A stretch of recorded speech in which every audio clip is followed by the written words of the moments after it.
For years, you've been doing everything right. You're saving, you're investing, but your net worth is barely moving. It feels like you're pushing a giant boulder uphill, and the top is nowhere in sight. You look at the balance on your account statements, and it feels insignificant, puny even. You've heard stories about the magic of compound interest, but in your life, it feels like a total myth, a fairy tale to keep you toiling away. You are putting in all the work. Your contributions are doing all the heavy lifting and the growth. It's so slow, it's almost painful to watch. But what if I told you that you're right on the verge of a tipping point? That the moment you've been waiting for, the moment your money starts working harder than you do, is closer than you think? This isn't a get-rich-quick story. This is the story of your first $100,000 and why, mathematically, psychologically, and emotionally, it's the most important money you will ever save. This is the story of the moment the math flips and everything changes. Let's be brutally honest. The first phase of building wealth is a miserable, soul-crushing slog. It feels like a losing game. You sacrifice, you cut back, you say no to things you want. You diligently move money from your paycheck into your investment account. And for what? To see your portfolio grow by a few hundred, maybe $1,000. It's profoundly demotivating. This isn't just a feeling, it's a mathematical reality. In the early days, your growth is almost entirely dependent on your own brute force. It's about your savings rate and nothing else. Let's look at the cold, hard numbers from this first phase, what I call the grind. When your portfolio is small, compounding is basically a rounding error. Let's say you've managed to scrape together $3,000. You invest it, and you get a fantastic 10% annual return. That's a gain of $300. $300 for an entire year. Meanwhile, if you're an aggressive saver, you might be putting away $1,000 a month or $12,000 a year. In this scenario, your own savings, your own sweat and sacrifice, are responsible for 97% of your account's growth. Your money, your so-called investments, did a measly 3% of the work. It's like being on a team project where you do all the work, and your partner, Mr. Compound Interest, shows up at the last minute to scribble his name on the title page. At the start, it's not even a competition. Your contributions dominate. The growth chart is a flat line, dictated not by market returns, but by how much you can physically set aside. It is, by every measure, 95% to 98% you. This leads to the most dangerous part of the whole journey, the invisibility problem. The progress you're making is mathematically real, but it is emotionally and psychologically invisible. Saving $500 a month for 2 solid years, a huge feat of discipline for most people, leaves you with just over $12,000, assuming no market growth. You look at that number after 24 months of sacrifice, and it feels like nothing. It's not enough for a down payment. It's not enough to retire on. It's barely a used car. Your brain, which craves feedback, gets none. It sees a tiny number and concludes the effort isn't worth the outcome. This is where the doubt creeps in. I must be doing something wrong, you think. This isn't working. And there's another mathematical reason this feels so impossible. To get from your first $1,000 to your first $100,000, you have to multiply your wealth by 100. A 100 times leap. Now think about the journey from $100,000 to $1 million. That's just a 10 times leap. Mathematically, the gap between 0 and your first 100,000 is way harder to cross than the gap between 100,000 and your first million. Think about that. The journey you're on right now, the one that feels so damn hard, is the hardest part. It's not in your head, it's in the math. You're trying to 100 times your capital, almost entirely through your own sheer effort. No wonder it feels like pushing a boulder uphill. No wonder so many people give up. Understanding the math is hard is one thing. Surviving the psychological warfare of this first phase is a whole other battle. This is where most aspiring wealth builders fall. They don't fail because the math is impossible. They fail because the mind gives up, long before the math gets to work its magic. There are 3 specific psychological traps that destroy more financial dreams than any market crash. First is the comparison trap. You open Instagram, you open TikTok, and what do you see? People in phase 2 and 3. You see the person posting their $500,000 portfolio, bragging about how their investments made more than their salary last year. You see the couple who just paid cash for a vacation home because their dividends covered it.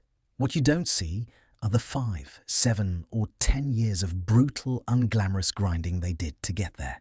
You don't see their tiny, pathetic account balances from the first few years. You're comparing your year 2 of pushing the boulder with their year 12 of riding the snowball. That expectation mismatch is a recipe for despair. It makes you feel like you're uniquely failing when you're just at a different part of the same road. The second trap is the motivation cliff. Your brain is wired for cause and effect. You plant a seed, a plant grows. You work, you get paid.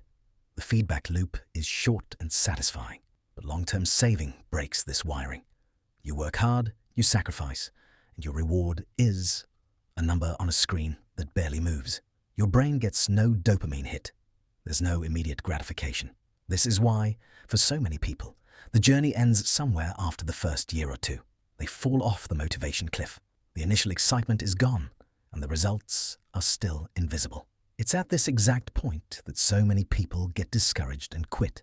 They conclude it's not working and divert that money back to something with an immediate reward, like a new phone or a vacation. They quit right before the magic is about to happen. But the third trap is the most insidious because it feels like a reward. It's the lifestyle inflation trap. This happens when you finally get that raise or promotion. Your income goes up by $10,000 a year. Your first thought, finally, I can afford a nicer car, a better apartment, I deserve to eat out more. This mentality is the silent killer of wealth. If you were saving $1,000 a month on a $50,000 salary and you get a raise to $60,000, you have a choice. You can keep living that $50,000 lifestyle and instantly boost your savings to almost $1,800 a month. Or you can do what most people do. Let your lifestyle inflate to meet your new income. You get the new car payment, the higher rent, and you're still saving that same $1,000 a month. You've just traded a massive opportunity to shorten your timeline to $100,000 by years for a depreciating asset and a higher monthly bill. Lifestyle inflation doesn't feel like a mistake. It feels like progress. But every dollar of it is a dollar you are stealing from your future financially free self. It's the single best way to guarantee you stay in the grind forever. For years, it's the same story. You push the boulder, you fight the traps, you resist quitting. It feels endless. But then, something changes. It doesn't happen overnight. It's a slow, quiet shift in the math of your financial life. This is the turning point. This is the moment you've been working for. It's the inflection point on the exponential curve. It is the precise moment the boulder you've been pushing reaches the crest of the hill and starts to roll down the other side, picking up speed and mass with every rotation. And that inflection point has a name: your first $100,000. This number isn't just a psychological milestone. It's the level of capital where, for the first time, the money your money makes starts to rival the money you make. It's the crossover point where compounding stops being a theory and becomes the primary driver of your growth. Let's revisit the math, but this time from the other side of the mountain. Remember when you had $10,000? A 10% return gave you $1,000 for the year. If you were saving $12,000 a year from your job, your labor was outworking your capital 12 to 1. You were the star player, your money was the water boy. Now, fast forward, you did it. You hit $100,000. Let's assume that same 10% annual return. Your portfolio now generates $10,000 in growth all by itself. That's not money you worked for. That's your army of dollar bills working for you while you sleep. If you're still saving that same $12,000 a year, look what just happened. The ratio is no longer 12 to 1. It's almost 1 to 1. Your money is now working almost as hard as you are. For the first time, you feel its power. You have a partner. And this is where the 3 phases of wealth become crystal clear. Phase 1 was the grind. Your growth was 95% your savings. It was slow, painful, and invisible. This is where most people sadly live their entire lives. But by reaching $100,000, you've clawed your way into phase 2, the acceleration. This is the phase from roughly $100,000 to $500,000. Here, your growth is a mix of your contributions and compounding. Suddenly, your progress becomes visible.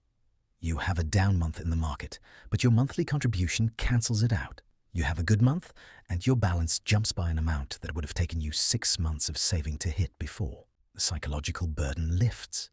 Your motivation is now fueled by tangible results. You can see the snowball is real. This phase is the gateway to the final stage.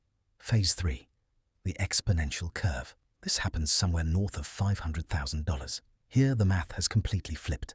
Compounding now dominates, accounting for 70%, 80%, or even more of your annual growth. At this stage, your personal contributions, while still helpful, feel like a drop in the bucket. A 10% return on a $500,000 portfolio is $50,000.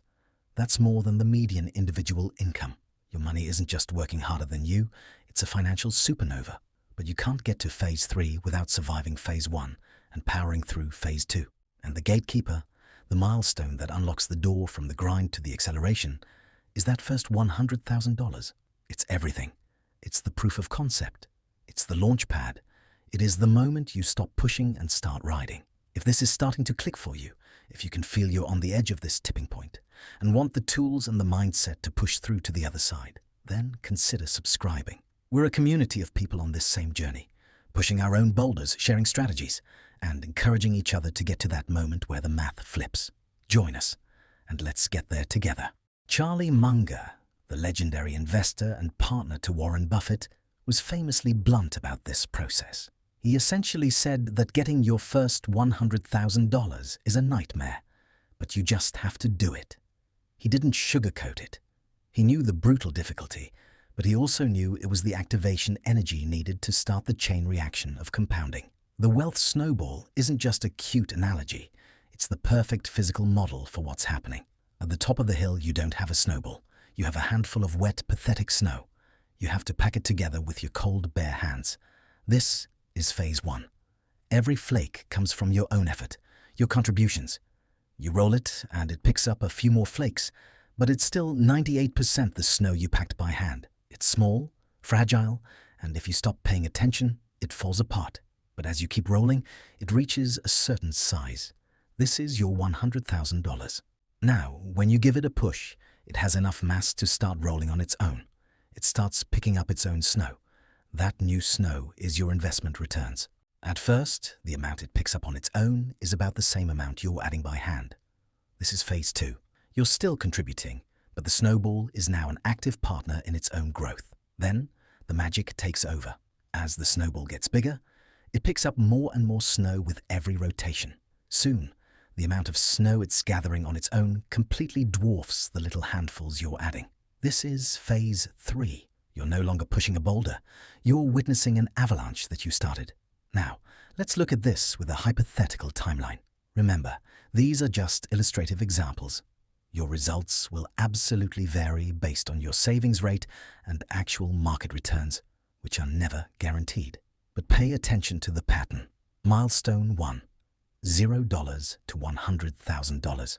This is the longest leg. For many, this could take 8 years.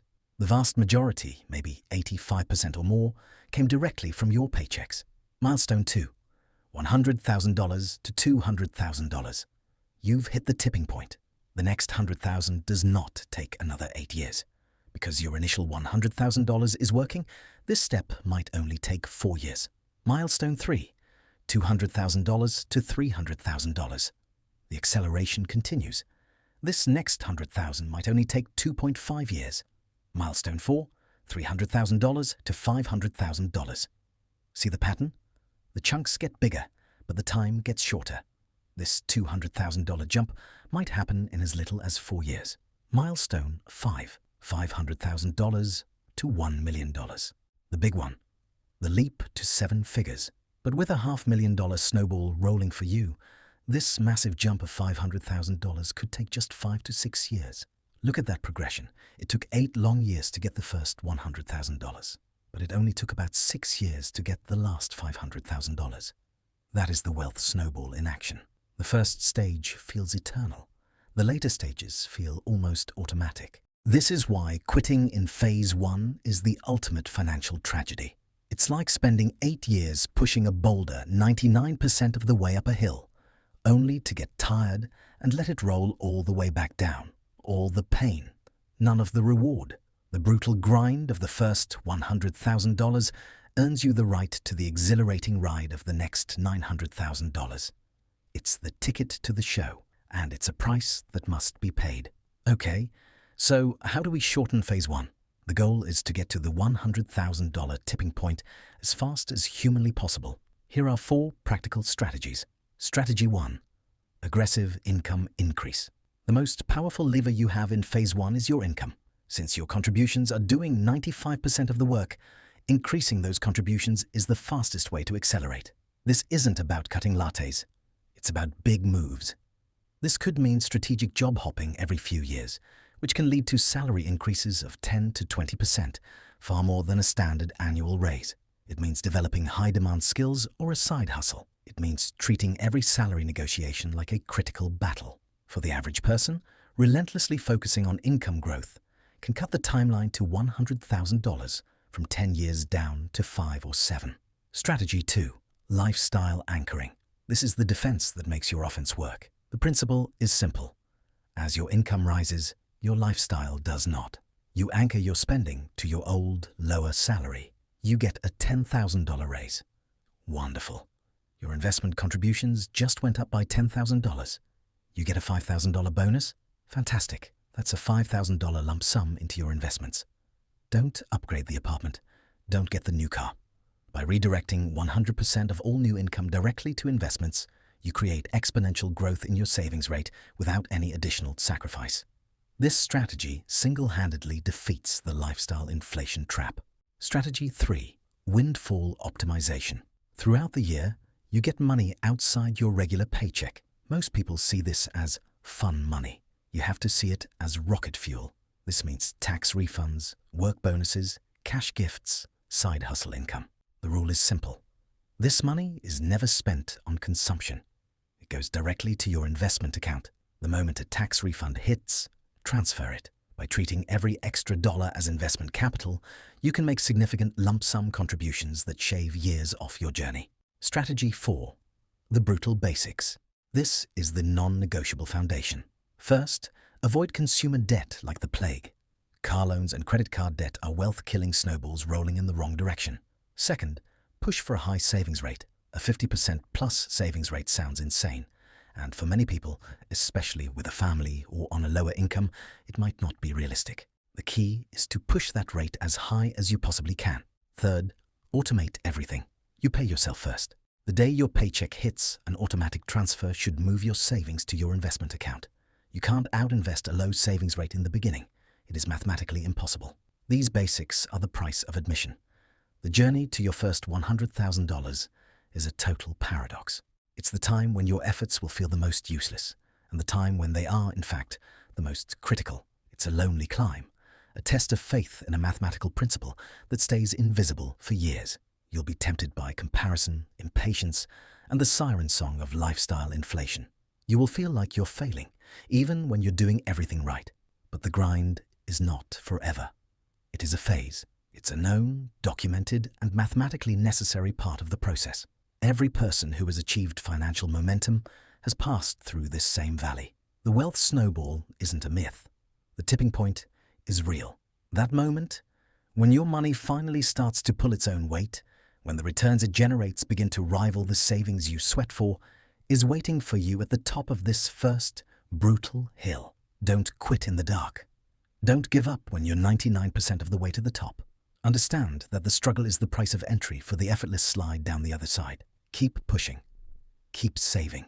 Keep believing in the math even when you can't see it. Because one day you'll check your account and you'll realize the snowball is finally rolling on its own. And in that moment, you will know that all the invisible progress was real. It was just waiting for the right moment to become undeniable.